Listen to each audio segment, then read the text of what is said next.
This is coming from Town Hall, right of center publication, obviously.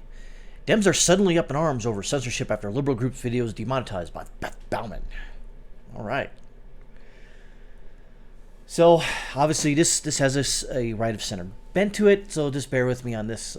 Liberals are the most fascinating creatures, I'll just call it that, or other sad individuals. They claim to believe in free speech and free expression, believe all that. It's a total fallacy.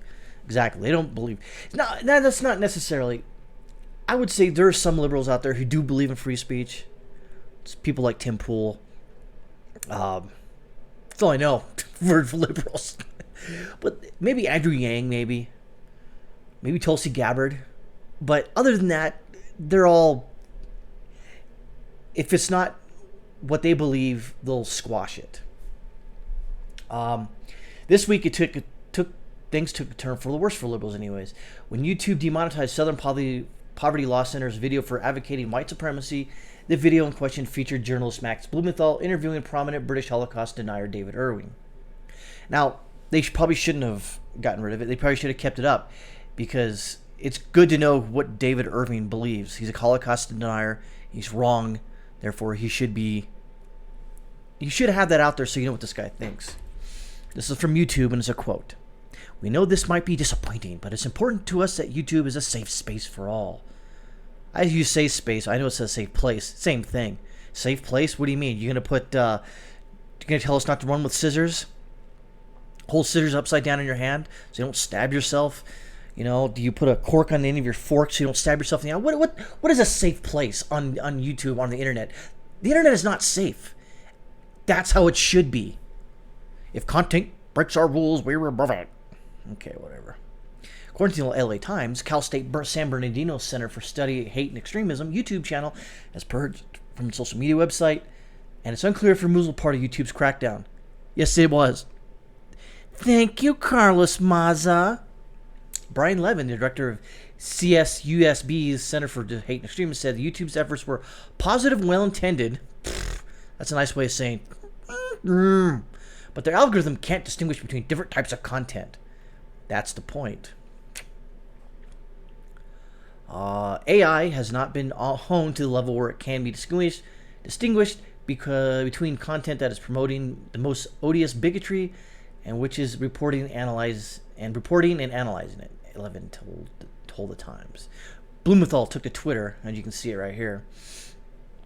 YouTube's political purge by video report from the SPLC exposing Holocaust revisionist David Irving as a fascist and fraud historian was removed. This purge has already gone well beyond its stated aim. It is carpet bombing style censorship. Thank you, Carlos Maza. And another lefty reporter jumped on. Ben Norton, you can't make this up. It's purged. Google-owned YouTube has deleted anti-racist videos that expose white supremacists and fascists. Among the important videos censored is Max Blumenthal's interview for the SPLC that debunked a Holocaust denier. He continued, Google-owned YouTube is also deleting and censoring history teachers' educational videos on fascism and Nazism. Why, Google? The solution to halting the spread of neo-Nazi ideology is not erasing history and preventing teachers from educating people. Ridiculous. YouTube demonetizes Steven Crowder and is taking down hate. YouTube demonetizes the SPLC and it's deemed censorship. Yes. Liberals, you need to get real. You can't say I believe in free speech as long as the person agrees with me. This is not how the First Amendment works. Pick your poison. Either everyone gets a free speech and you might be triggered, or everyone is censored and you aren't bothered with being upset. Yeah, I like how this article was short and to the point. Didn't need to go into the diatribes that usually you see on Vox and The Verge, which I do have an article from The Verge, which I found interesting. The BuzzFeed,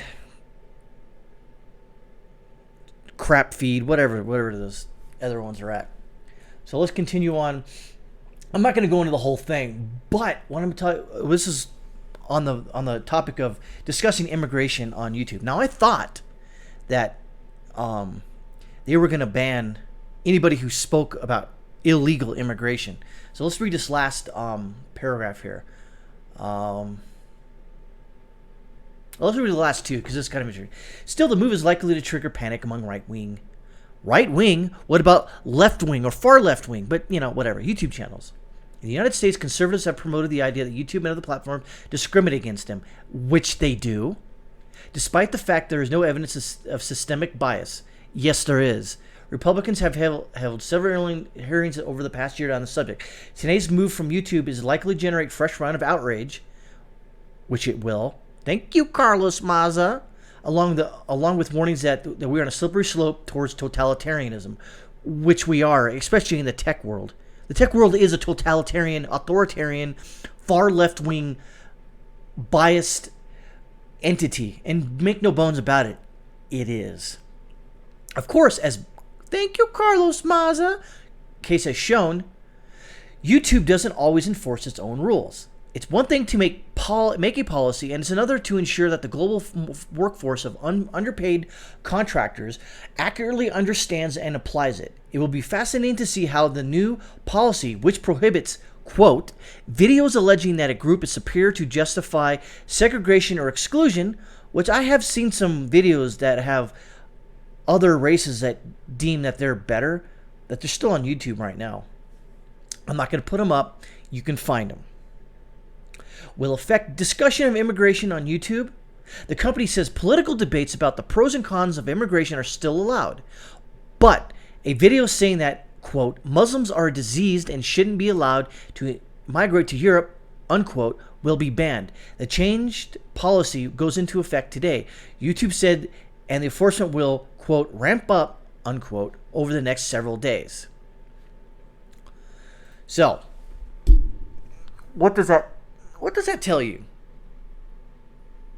They're basically saying, okay, you can discuss illegal immigration, pros or cons, but the minute you say something, I guess, I'm not going to read the quote again from YouTube, but that is a quote from him. Then it's wrong. I don't know. I do find it interesting that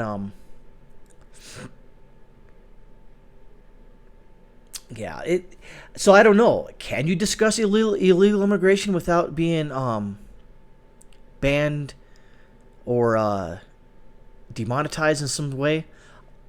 I'm talking about it now, but I'm not bringing in an opinion on it, other than what's the first word of that two words noun, if you will? Illegal immigration. The first word is illegal. What illegal states is that what you're doing, you're breaking the law.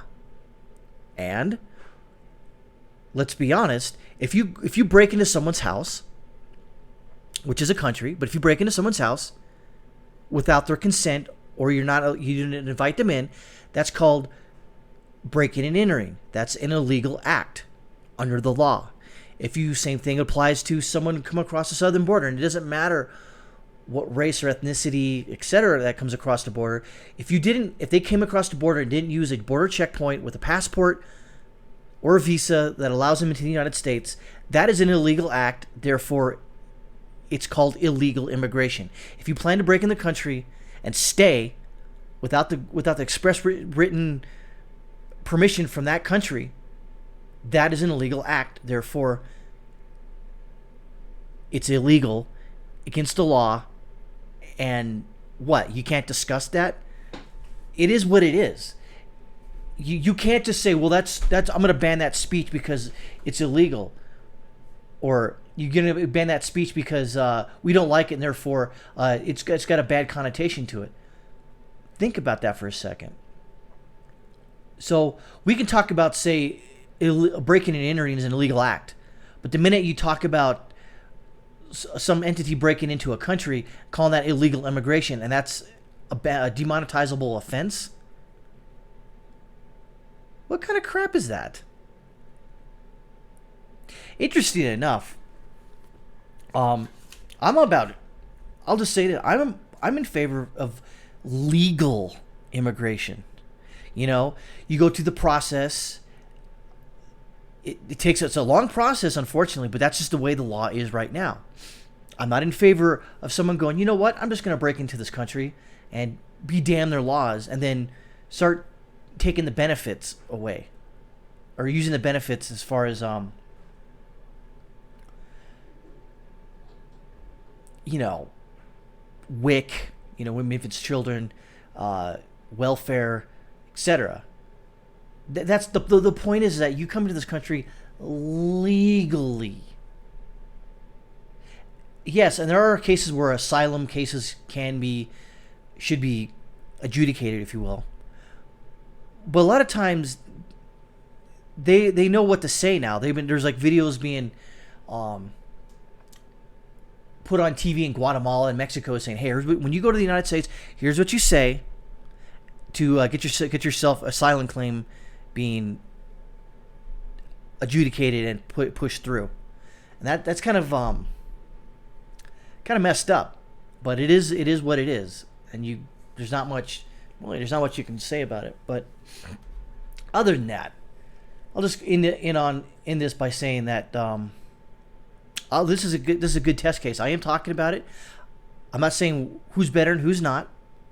Just saying illegal immigration is bad, legal immigration is good, and that's all.